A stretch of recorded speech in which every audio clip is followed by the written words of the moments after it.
상상의 법칙은 간단합니다.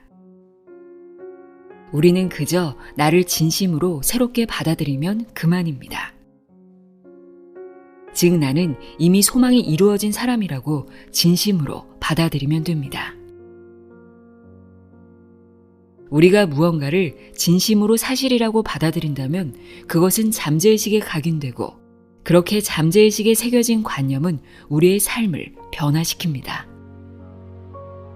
핵심은 믿음입니다.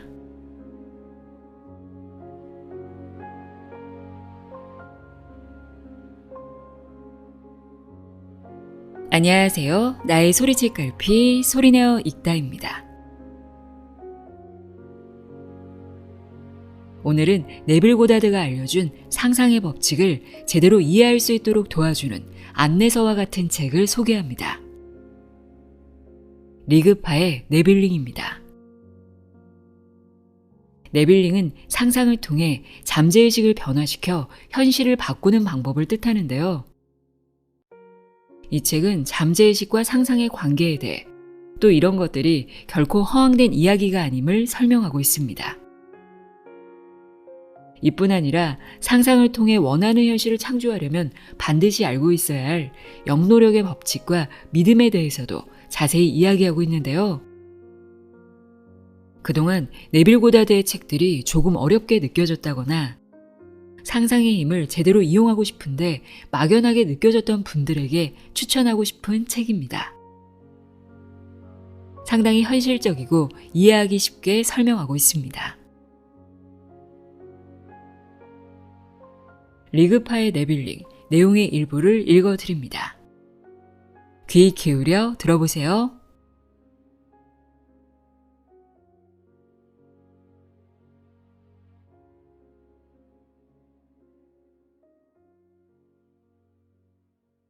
네빌링, 잠재의식을 바꾸는 방법. 네빌 고다드는 1905년 바베이도스라는 조그만 섬에서 태어나 연극을 공부하기 위해 17살이 되던 해에 미국으로 건너갔습니다. 그러다가 1920년 중반 스승 압둘라를 만나 7년간 이 상상의 법칙에 대해 공부했습니다.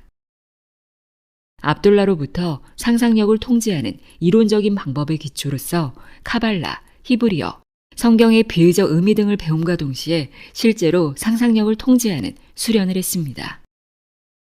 그 후 미국 전역을 거쳐 이 상상의 기법에 대해 강의를 합니다. 기존의 상상의 기법이나 이론과는 달리 자세하고 구체적이었던 이 기법을 이미징이라는 말 대신에 네빌링이라고 불렀고 때로는 현실화시킨다는 리얼라이즈라는 표현 대신에 네빌라이즈라는 단어로 사용했습니다. 이제 우리가 본격적으로 살펴보게 될 것이 바로 이 네빌링 혹은 네빌라이즈입니다. 잠재의식 안에는 우리가 상상하는 것 이상의 능력이 담겨 있습니다. 그래서 우리의 행동을 마음대로 조정하기도 하고 초등학생이 잠재의식의 변화를 통해 차력사도 구부리지 못하던 동전을 구부리기도 하고 계산기로나 풀 수 있는 수학 문제를 아주 쉽게 찾아내기도 하고 혹은 복권의 당첨번호를 보거나 재봉틀을 발명하거나 과학의 새 지평을 열어주는 새로운 이론을 발견하기까지 했습니다. 우리가 이 잠재의식을 원하는 모습으로 만들 수 있다면 우리에게 큰 이득이 될 겁니다. 하지만 현실에 의존하는 우리의 시야 때문에 잠재의식은 쉽게 변화되지 않습니다. 그것은 단단하게 꽉 조여진 나사와 같습니다. 꽉 조여진 나사를 맨손으로 풀려고 한다면 쉽지 않지만 드라이버라는 도구를 이용하면 쉽게 풀 수 있는 것처럼 우리의 단단한 잠재의식도 변화시켜줄 도구가 필요합니다. 그 도구가 네빌링입니다. 지금 살펴보게 될 네빌링이 잠재의식을 변화시키는 유일한 기법은 아닙니다. 많은 사람에게 알려진 미래 일기라든지 비전 보드라든지 아니면 학원이나 수행의 여러 가지 방법들 역시도 잠재의식을 변화시키는 데 효과적인 방법입니다. 자신에게 맞는 방법인가가 중요할 뿐이지 어떤 기법을 사용하느냐는 크게 문제되지 않습니다. 네빌링은 다음처럼 간단합니다. 네빌고다드 5일간의 강의에 실린 내용을 보겠습니다. 1. 원하는 바를 명확하게 하십시오. 2. 원하는 것이 성취되었다면 마주칠 만한 사건을 구상하십시오. 그 사건은 여러분 자신이 주인공이 된 행동이어야 하고 원하는 것이 이루어졌다는 것을 나타내는 사건이어야 합니다. 3. 몸을 움직이지 말고 잠과 비슷한 상태를 불러일으키십시오. 그런 후에 구상했던 행동을 하는 여러분을 마음속으로 느껴 소망이 성취됐다는 감각만이 마음을 지배하게 하십시오. 승진을 원한다고 가정해 보겠습니다. 그러면 승진을 했을 때 마주칠 일들을 생각해야 합니다. 그래서 승진을 한 하루를 상상해 봅니다. 아침이 되어 출근하게 될 때까지는 크게 달라진 점이 없을 겁니다. 그렇다면 그때의 장면들은 우선 넘어갑니다. 왜냐하면 목표로 삼은 장면은 소망이 이루어졌다는 느낌을 강하게 내포하고 있어야 하기 때문입니다. 그러면 이제 출근했을 때를 살펴봅니다. 출근하게 되면 부하 직원의 인사를 받을 수도 있을 겁니다. 그런데 인사말 안에 부장님처럼 승진을 나타내는 말이 있을 수도 있습니다. 그렇다면 그 장면도 좋습니다. 하지만 크게 다가오지 않는다면 이것도 넘깁니다. 어쨌든 하루의 일과를 그렇게 쭉 살펴봅니다. 어떤 장면이든 관계없지만 그 중에서 가장 구미가 당기는 장면이 좋습니다. 여러 가지의 장면 중에서 가장 승진했다는 느낌을 갖게 해주는, 지금과는 다른 기분을 만들어주는 장면이 좋습니다. 그래서 다른 후보들을 제치고 퇴근 후에 하는 승진 축하 파티를 목표로 잡았습니다. 그렇다면 그 장면을 조금 더 구체적으로 생각해 봅니다. 누가 옆에 있을 것이고 어떤 가게이고 참석한 사람들은 누구이고 이런 것들을 구체적으로 생각해 봅니다. 왜냐하면 우리가 하고자 하는 일은 그 상상을 현실처럼 속이는 작업인데 구체적이지 못하다면 속지 않기 때문입니다. 그 장면을 구체적으로 정했다면 이젠 잠과 비슷한 상태를 불러일으킵니다. 그리고 그 장면을 반복해서 소망이 이루어진 것을 현실처럼 경험합니다. 이것이 끝입니다. 굉장히 간단합니다. 하지만 이렇게 끝낼 수는 없습니다. 왜냐하면 사람들은 이 작은 방법을 이해하면서도 많은 오해를 하기 때문입니다. 테크닉은 원리를 제대로 이해하게 될 때 그 오해를 줄일 수 있습니다. 그래서 지금부터는 이런 테크닉이 나오게 된 원리에 대해 살펴보면서 네빌링의 올바른 방법에 대해 살펴보겠습니다.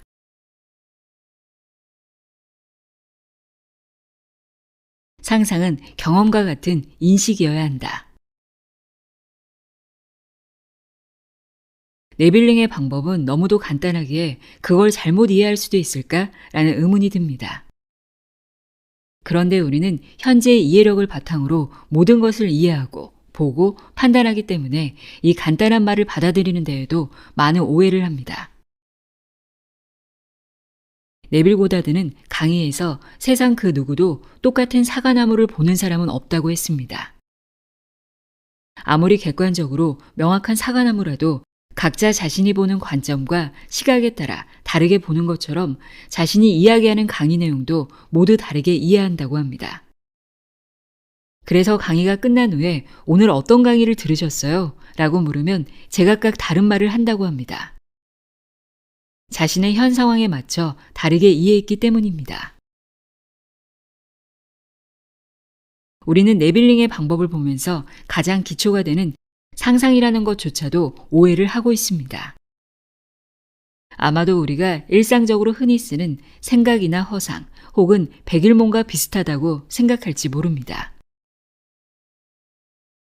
앞서 공사장 높은 곳에서 일을 하던 사람의 예를 통해 잠재의식이 변화되는 과정을 봤습니다. 처음에는 잠재의식 안에 존재하는 두려움이 계속해서 현재의식을 통해 나타났다가 조금씩 그 높은 곳에서도 안전하다는 경험이 축적됨에 따라 차차 확고한 알미 되었습니다. 이렇게 확고한 알미 되었을 때, 즉 진심으로 받아들이게 됐을 때 결국 잠재의식이 변합니다. 그래서 더 이상 두려움의 표현인 후들거리는 다리와 콩닥거리는 가슴은 사라집니다.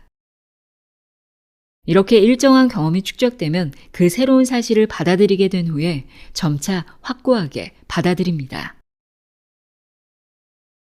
그런데 우리가 높은 곳에 올라가기 전에 생각만으로 위험하지 않아, 위랑 아래는 똑같아, 높은 곳은 하나도 무섭지 않아 라고 스스로를 다독여도 막상 높은 곳에 올라가면 두근거리는 가슴은 어쩌지를 못합니다. 왜냐하면 이런 것으로는 높은 곳이 위험하지 않다는 것을 진심으로 받아들이지 못하기 때문입니다. 그냥 잠시 달래는 효과만을 기대할 수 있을 뿐입니다. 그래서 네빌링에서 말하는 상상을 후자와 비슷하게 생각한다면 우리의 네빌링은 항상 실패합니다. 네빌링에서 말하는 상상은 전자의 경험과 비슷한 것이어야만 합니다. 그래야만 우리는 그것을 진실로 받아들여 잠재의식을 변화시킬 수 있습니다. 대부분 사람들은 상상이라는 말을 사실이 아닌 허구로 여깁니다. 그래서 소망이 이루어진 것을 상상한다고 했을 때 대부분 이렇게 합니다. 눈을 감고 원하는 것이 이루어진 것을 머릿속에서 상상해 봅니다. 아니, 상상이라기보다는 생각한다는 표현이 더 적당할 겁니다. 예를 들어 승진을 바란다고 가정해 보겠습니다. 그래서 침대 위에 누워 승진한 것을 상상합니다. 승진을 축하해주는 가족과의 파티를 상상의 장면으로 잡고 그 장면을 생각합니다. 그러면서 자신은 네빌링에서 말하는 상상을 하고 있다고 생각합니다. 이것이 잠재의식을 변화시킬 만한 상상일까요? 우리는 이렇게 인식하고 있습니다. 침대 위에 누워서 승진하는 생각을 하고 있다. 다시 말해 지금 침대 위에 누워있는 자신만을 사실로 받아들이고 있을 뿐입니다.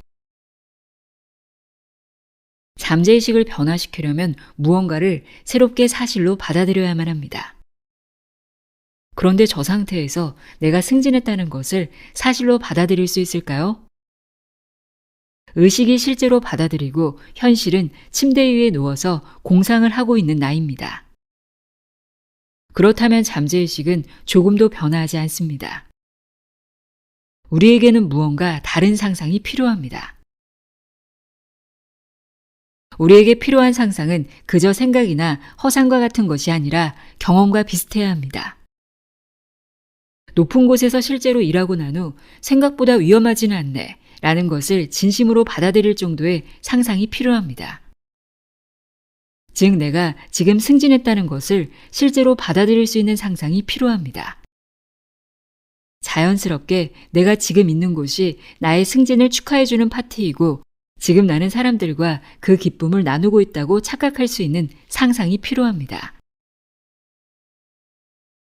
그래서 상상이란 단어를 대체할 말이 있다면 아마도 그것은 허상이나 생각이 아닌 인식 혹은 상상 속의 경험일 겁니다. 그래서 승진된 나를 생각해 본다가 아닌 난 이미 승진했다고 인식해야 합니다.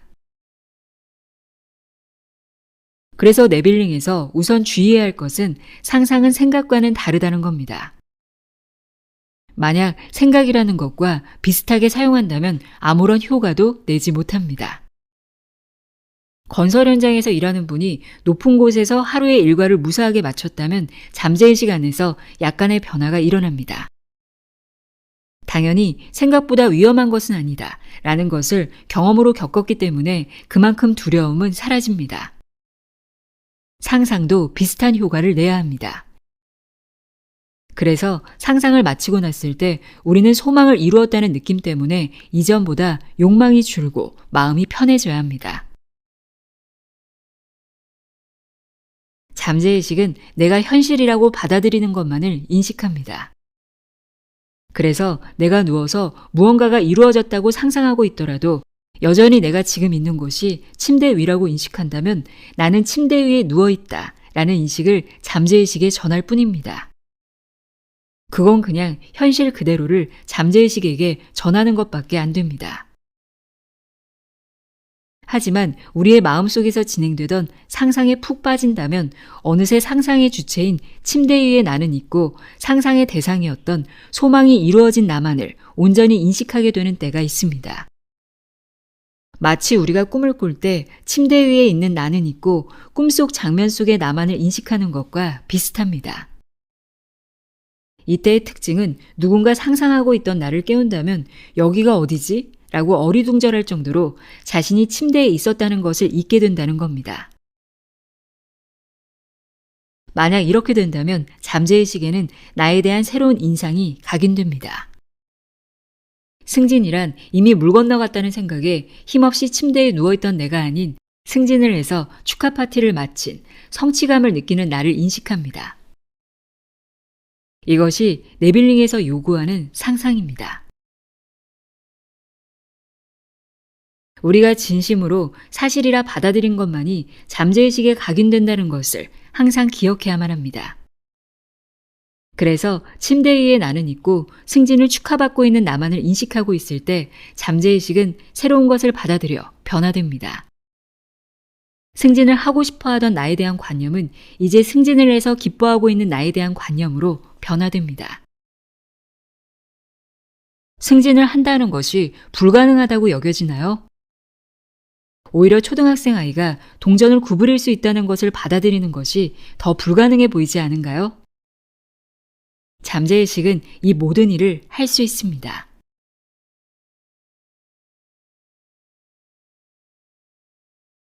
잠재의식은 아주 투명합니다.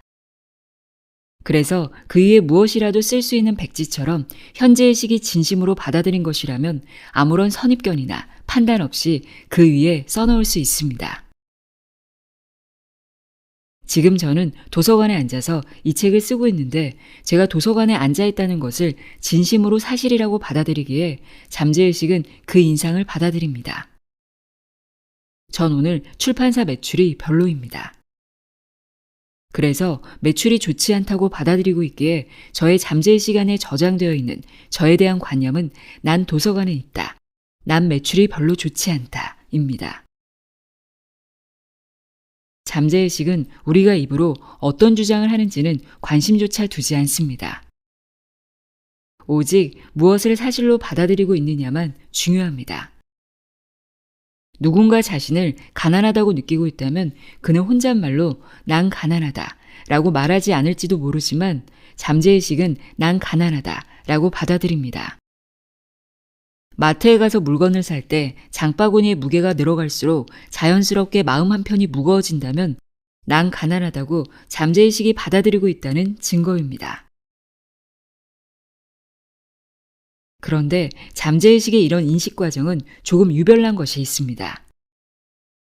1인칭의 현재로만 인식합니다.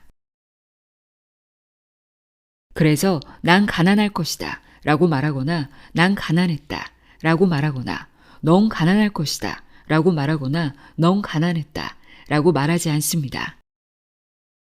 이것이 잠재의식을 IM이라고 부르는 이유입니다. 만약에 현재의식의 주장 중 미래에 하겠다는 결심마저도 잠재의식이 받아들일 수 있다면 정말 인생은 매우 쉬웠을 겁니다. 난 새해에는 정말 열심히 공부해서 반드시 1등을 할 거야 라는 주장과 함께 잠재의식이 그 주장을 받아들이는 구조였다면 새해가 되자마자 기다리고 있었다는 듯 우리를 열심히 공부하게 만들 겁니다. 하지만 잠재의식은 지금 현재 사실이라 받아들인 것만을 받아들입니다. 즉 현재 나의 상태만을 받아들입니다. 그래서 공부 열심히 하지 않는 나, 매번 결심만 되풀이하는 나, 여전히 하위권인 나를 받아들입니다. 건강해지고 싶은 사람이 있다고 해보겠습니다. 그래서 난 건강해지고 말 테다 라고 결심을 합니다.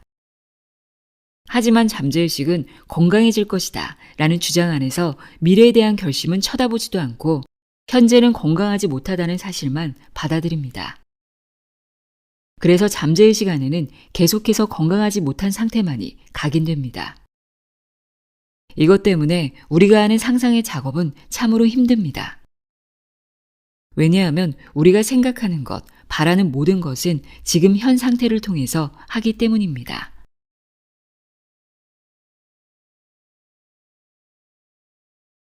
잠재의식이 이렇게 1인칭의 현재형으로만 받아들이는 속성 때문에 마음 안에서 무언가를 이루려고 할 때마다 그와 반대되는 결과가 일어납니다. 건강하지 못한 사람이 상상의 법칙을 이용해서 건강을 얻으려고 합니다. 그래서 지금 현재의 모습이 아닌 내가 건강한 것을 인식하려고 합니다. 그런데 우리의 이성과 감각은 내가 건강하지 못한 것만 계속해서 보여주고 있습니다. 육체에서 나는 열이나 힘이 빠진 감각, 그런 모습에 익숙해진 이성. 그래서 잠재의 시간에 우리의 위치는 건강하지 못하다는 것에 묶여 있습니다. 우리가 변화를 원한다면 잠재의 시간에서 이 위치의 변화가 생겨서 그곳에서 보고 판단하고 생각해야만 합니다. 이를테면 건강해지고자 한다면 건강한 상태에서 그 모든 것을 보고 판단해야 합니다. 그런데 이런 진리를 알고 있는 대부분의 사람들 역시도 무의식적으로 현재의 이성과 감각이 말하고 있는 상태에서 소망하는 것을 바라보면서 그것을 멀리 떨어져 있고 먼 미래의 것으로만 여기고 있습니다. 잠재의식은 현재의 상태만을 받아들이기 때문에 이런 태도는 소망을 이루지 못하게 막는 가장 큰 장애입니다.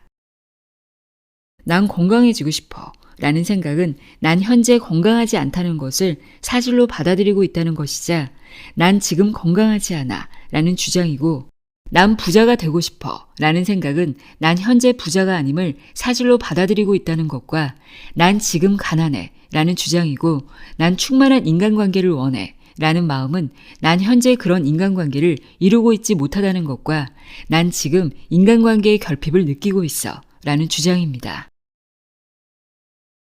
우리가 결핍을 받아들이고 있기에 이런 주장을 합니다. 그래서 우리의 잠재의식은 이런 주장을 사실로 받아들이고 더 나아가 잠재의식 안의 이런 관념은 또한 나의 삶을 지배하는 힘이 됩니다.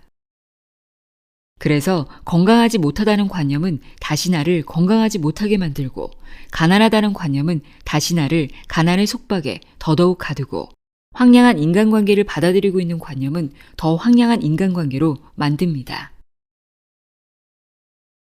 우리는 나 자신을 지금 이곳에서 새로운 모습으로 받아들여야만 합니다. 조금도 먼 미래의 주장이 되어서는 안 되고 지금 이곳의 나에 대한 주장이 되어야만 합니다. 소망이 이루어진 것이 10년 후여서도 안 되고 10분 후여서도 안 되고 10초 후여서도 안 됩니다. 바로 지금이 되어야 합니다. 하지만 현재의식에 매여 있는 마음은 그 주장을 막습니다. 그래서 마음은 계속해서 소망이 이루어진 것을 미래의 것으로만 받아들이려고만 합니다. 왜냐하면 현재의식은 이성과 감각에 의존하기 때문에 아무리 봐도 소망은 아직 실현되지 않았고 지금 현재는 그저 부족한 모습뿐이기 때문입니다. 그렇게 미래의 것으로만 바라보기 때문에 지금 이미 얻었다는 평온한 마음을 얻지 못하고 계속해서 그곳으로 가려고 노력하는 마음이 생깁니다. 그렇게 무언가를 얻으려고 노력하는 마음은 계속해서 소망이 성취되는 것을 방해합니다. 이것이 노력하는 것과 상반된 결과가 일어나는 법칙, 즉 역노력의 법칙입니다. 마음을 다룰 때 가장 조심해서 살펴야 할 법칙입니다. 다시 한번 강조합니다. 이것이 역노력의 법칙이고 마음을 다룰 때 가장 주의 깊게 살펴야 할 그리고 가장 깊게 연구해 봐야 할 법칙입니다. 네빌 고다드는 말합니다. 이 세상에 성공하는 사람이 드문 이유는 역노력의 법칙 때문입니다. 이것을 이해하게 된다면 우리는 성공하게 됩니다. 역노력의 법칙을 무시하고 마음을 다룬다면 습관적으로 소망이 이루어진 것을 미래의 것으로 받아들이려고 합니다. 그러면 결과적으로 현재의 결핍만이 남습니다. 네빌링의 방식을 통해 소망이 이루어진 모습을 지금 현재로 그린다는 사람들 대부분 역시도 습관적으로 소망이 이루어진 것을 미래의 것으로 받아들입니다. 아마 미래의 것으로 받아들이면서도 자신은 현재형으로 받아들인다는 착각 속에서 하고 있을 겁니다. 정말 진심으로 그것이 이루어졌다는 것을 받아들인다면 욕망이 사라지는데 그런 착각을 하고 있는 사람 대부분은 상상을 하면서도 욕망이 더욱 커지는 것을 느낄 것입니다. 그 이유는 바로 소망을 1인칭의 현재형으로 느끼지 못했다는 증거입니다. 어쨌든 우리가 지금 현재의 사실로 받아들이는 것만 잠재의식에 각인됩니다. 그래서 네빌링의 방법을 쓰고 있는데도 소망이 이루어진 것을 지금 현재로 느끼는데 대부분은 실패합니다. 이를테면 바닷가로 여행을 가서 그곳에서 노는 장면을 목표로 잡고서 그 장면을 상상한다고 해도 습관적으로 그것을 현재의 사실처럼 느끼지 못합니다. 그저 그게 나의 목표이고 소망이다 라는 마음으로 상상을 할 뿐입니다. 바닷가에서 여행을 하는 장면을 상상하고 있긴 하지만 그것을 대하는 마음 태도는 무의식적으로 이것은 미래의 나의 목표이고 이렇게 될 것이라고 다짐을 합니다. 이렇게 된다면 아무리 이런 장면을 수십 번, 수백 번 열심히 한다고 해도 결과는 항상 실패입니다. 마음의 법칙은 정확한 원리에 의해 작동됩니다. 한치의 오차도 없는 법칙이기 때문에 아무리 노력을 열심히 한다고 해도, 아무리 고생을 한다고 해도, 그래서 그 모습이 참 기특하고 한편으로는 치근하더라도 이런 원리에 어긋나게 사용한다면 계속해서 반대의 결과만 만들어낼 뿐입니다. 그래서 간혹 이 법칙을 알게 된 후부터 더더욱 하고자 하는 일이 되지 않는다 라고 말하는 사람이 있습니다. 이건 정말 그럴 수 있습니다. 왜냐하면 상상의 법칙을 제대로 이해하지 못했기 때문입니다. 특히 영노력의 법칙과 관계에서 상상의 법칙을 살펴보지 못한 결과입니다. 그래서 상상을 할 때도 소망이 성취된 것을 느끼는 것이 아니라 무의식적으로 소망을 그려보며 결핍을 느낍니다. 그러면 결핍만 각인되어 소망은 점점 더 멀어집니다. 상상의 법칙의 이론적인 측면은 그다지 어렵지 않습니다. 하지만 상상의 법칙을 실제로 해내기는 어렵습니다. 그 이유가 바로 이 영노력의 법칙 때문입니다. 그래서 영노력의 법칙에 대해 확실히 이해하고 넘어가야만 합니다.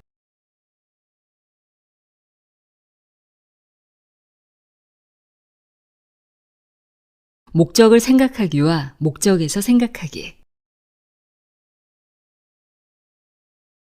우리는 소망이라는 것을 지금 현 위치에서 생각합니다.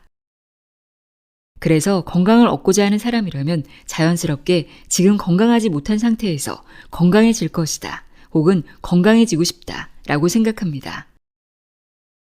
부를 얻고자 하는 사람이라면 자연스럽게 지금 부유하지 못한 상태에서 부를 얻을 것이다, 혹은 부유해지고 싶다 라고 생각합니다.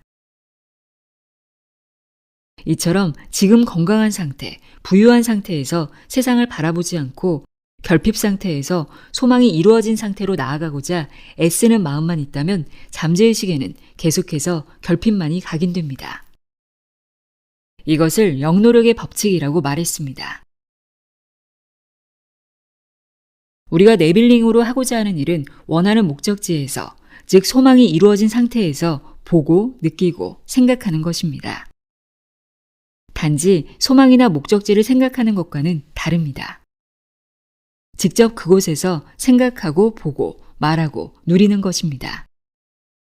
하지만 우리의 이성과 감각은 계속해서 내가 목적지에서 생각하고 느끼고 말하는 것을 방해하면서 너는 지금 건강하지 못하고 너는 지금 부유하지 못하다 라는 한계를 각인시킵니다. 즉, 나는 이미 그것이다 라는 주장을 하지 못하고 계속해서 나는 그것이 되려고만 애씁니다. 이런 결핍은 잠재의식이 그대로 받아들여 나의 현실을 만들어갑니다.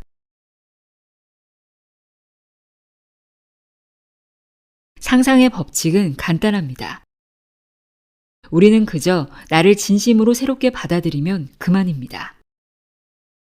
즉 나는 이미 소망이 이루어진 사람이라고 진심으로 받아들이면 됩니다.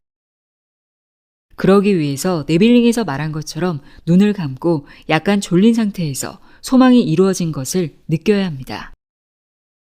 처음에는 새로운 기분, 새로운 환경을 느끼고 있기 때문에 소망이 이루어진 상태에서 보고, 듣고, 느끼지 못합니다.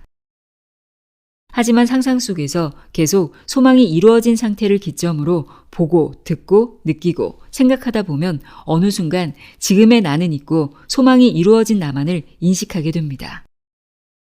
그러면 이 인상은 잠재의식에 각인되고 그렇게 각인된 인상이 나와 주변의 환경을 이끌어갑니다. 하지만 이성과 감각이라는 것이 나의 이런 주장을 자꾸 무효로 만들면서 나를 현 위치에 꽁꽁 묶으려 합니다. 그래서 우리가 현재 상태에서 벗어나고자 애를 쓰면 쓸수록 우리는 오히려 현재의 한계에 더욱 묶이게 됩니다. 이것이 영노력의 법칙입니다. 따라서 상상의 법칙을 잘 쓴다는 것과 그렇지 못하다는 것의 차이는 우리가 영노력의 법칙을 얼마나 이해했는가와 우리가 영노력의 법칙을 얼마나 잘 피해 상상력을 통제하고 있는가가 결정합니다. 우리가 이 영노력의 법칙만 벗어날 수 있다면 우리는 상상의 법칙을 잘 쓰게 되고 성공은 보장될 겁니다. 네빌 고다드가 이 영노력의 법칙을 벗어나는 것으로 제시한 대표적인 방법이 잠과 비슷한 상태입니다. 잠과 비슷한 상태는 정말 모든 영노력의 법칙의 함정을 빠져나가게 하는 강력한 방법입니다. 왜냐하면 영노력의 법칙이 일어나게끔 만드는 주범인 이성과 감각을 잠들게 하기 때문입니다. 하지만 잠과 비슷한 상태 외에도 네빌 고다드의 서적에서 영노력의 법칙을 벗어나는 방법들을 찾아볼 수 있습니다. 물론 영노력의 법칙을 벗어나는 것이라고 직접적으로 이야기를 하지는 않지만 책의 모든 부분에서 이것들을 찾아볼 수 있습니다.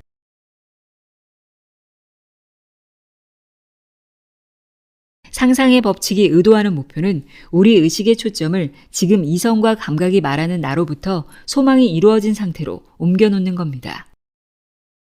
아니, 옮긴다는 표현보다는 내가 그 목적지에 이미 도착해 있다는 것을 받아들이게 한다는 표현이 더 맞을 겁니다.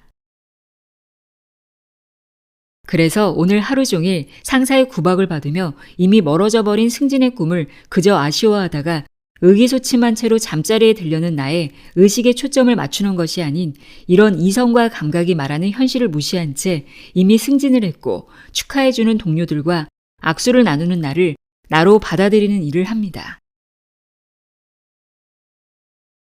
이걸 조금 단순화해 본다면 우리 앞에 두 대의 TV가 있는 것과도 비슷합니다. 한 대는 현실이라는 것을 방영하고 다른 한 대는 상상의 세상을 방영하고 있습니다. 이제 우리의 관심이 어느 쪽을 향하는지가 관건입니다. 상상의 법칙의 목적은 관심을 이 두 대의 TV 중에서 오직 상상 TV에만 맞추게 하는 것입니다. 그리고 그곳에서 방영하는 것에 푹 빠지게 하는 것입니다. 그런데 상상 TV에 무엇이 방영되고 있는지에 따라서 위의 일은 쉽게 일어날 수도 있고 아니면 굉장히 힘든 일이 될 수도 있습니다. 어린아이에게 재밌는 만화가 나오는 TV를 보여준다면 아이는 조금의 망설임도 없이 곧 그것에 푹 빠집니다.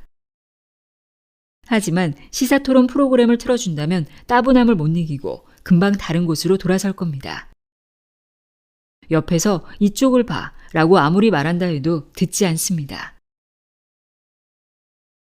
우리는 모두 각각 다른 성향이 있는 것처럼 사람마다 관심을 두고 있는 것도 다릅니다.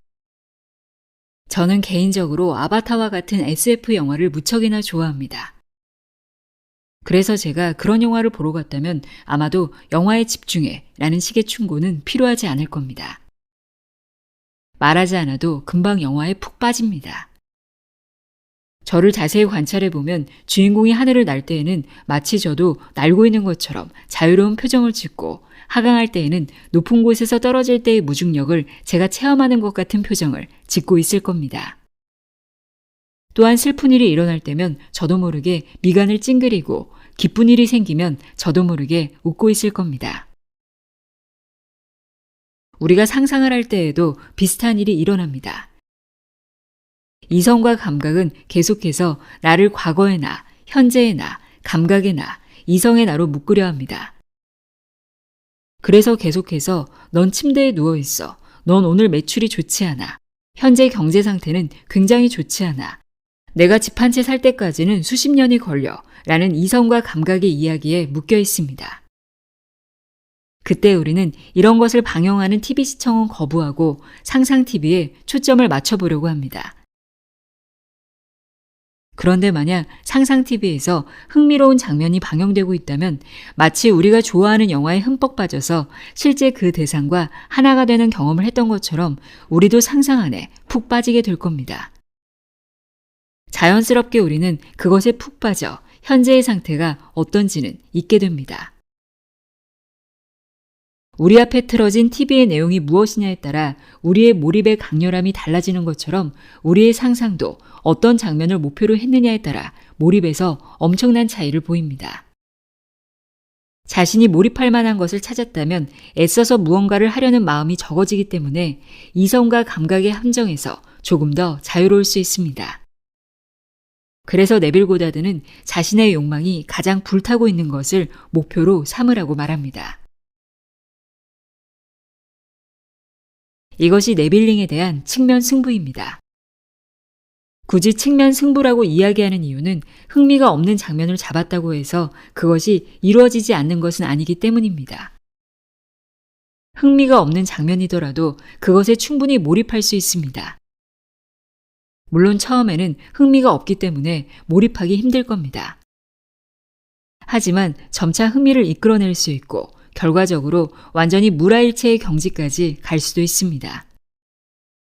그런데 흥미가 없는 것에서 흥미를 유도하는 일은 어렵습니다.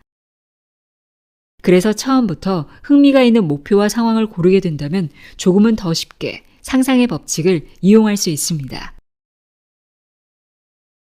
직접 이 법칙을 사용해보지 않은 분이라면 난 그다지 흥미로운 주제가 아니어도 잘 해낼 수 있다 라고 말할지도 모르지만 실제 해본다면 그 차이는 의외로 큽니다.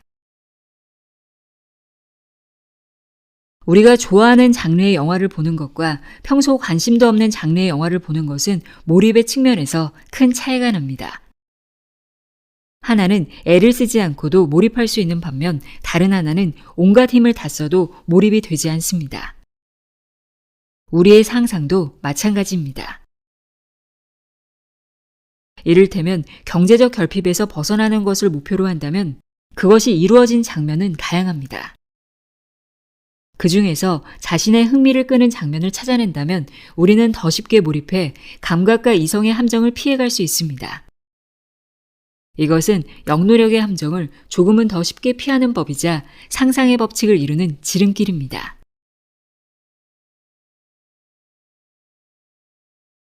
상상의 법칙은 의외로 간단합니다. 하지만 영노력의 법칙 때문에 그것을 실천하기는 쉽지 않습니다. 그래서 그것을 벗어날 수 있는 방법을 안다면 도움이 됩니다.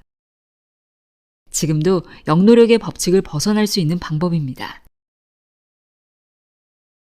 하지만 주의해야 할 것은 저와 같은 방법을 통해 영노력의 법칙을 벗어나라는 이야기는 아닙니다. 단지 저의 경우에는 이런 방식을 통해 영노력의 법칙을 벗어났다는 이야기를 하면서 그것을 이야기하는 것뿐입니다. 저처럼 자신에게 맞는 영노력의 법칙을 벗어나는 방법을 찾길 바랍니다. 왜냐하면 영노력의 법칙을 얼마나 벗어날 수 있느냐는 것은 상상의 법칙을 얼마나 잘 쓸 수 있는지와 직결되는 문제이기 때문입니다. 마찬가지로 목표 설정할 때의 이야기입니다. 이것도 미묘한 차이처럼 보이지만 실제 해본다면 효과가 크다는 것을 알 수 있습니다. 우리가 무언가를 얻으려는 장면이나 혹은 무언가를 얻는 장면보다는 그것을 사용하는 장면이 더욱 좋습니다. 우리가 영노력의 법칙이란 함정에 빠지는 가장 큰 이유는 이미 원하는 목적지에 도착했다는 것을 받아들이지 못하기 때문입니다. 그래서 지금 현재 위치에서 원하는 목적지를 향해 나아가려고 합니다. 다시 말해 결핍의 상태에서 충족의 상태로 나아가려고 합니다. 그렇게 되면 잠재의식은 그저 현재의 상태만을 받아들이기 때문에 우리는 결핍을 경험합니다. 그런 이유로 만약 우리가 무언가를 얻으려는 장면을 취하게 된다면 우리는 결핍의 상태에 있게 됩니다. 그래서 상상 속에서 무언가를 얻으려는 장면을 목적으로 취하면 안 됩니다. 이건 이미 잘 알고 있으리라 생각됩니다.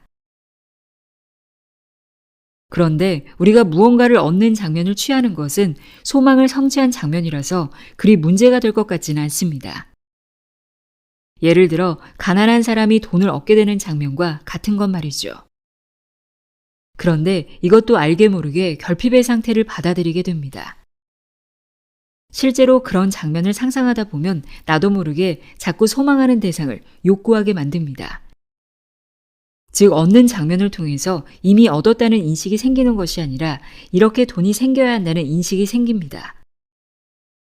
그래서 상상이 진행될수록 나도 모르게 그 소망하는 것을 자꾸 얻으려고 했습니다. 그러면 상상이 끝난 후에도 욕망과 결핍된 느낌은 더 커집니다. 상상은 욕망을 충족시켜야 합니다. 그래서 상상이 끝난 후에는 욕망이 사라지거나 현저히 줄어들어 편안하게 되어야 하는데 이렇게 얻는 장면 혹은 소망을 이루는 장면을 목표로 상상한다면 반대로 결핍만 더 크게 자극되어 불안해집니다. 앞서 말했듯이 상상을 통해 이루고자 하는 바로 앞의 목표는 욕망을 충족하는 겁니다. 즉 욕망하는 마음을 이미 이루어졌다는 마음으로 바꿔놓는 겁니다. 하지만 만약 상상을 통해 그와 반대로 더더욱 욕망이 커진다면 반드시 무언가 잘못된 것이 있다는 것임을 알고 잘못된 부분을 고쳐야만 합니다. 왜냐하면 만약 그것을 방치하고 계속한다면 욕망이 계속 커지고 이렇게 커진 욕망은 계속 결핍을 자극하고 그러다 보면 계속해서 결핍의식만 강해져서 강박증에 시달릴 수도 있기 때문입니다. 충족하려고 한다면 충족하지 못합니다. 이것이 영노력의 법칙입니다. 그래서 이미 충족된 것을 전제로 하는 상상이 필요합니다. 그것은 이미 얻었다는 것을 증명하기 때문입니다. 네빌링 들어보셨는데요.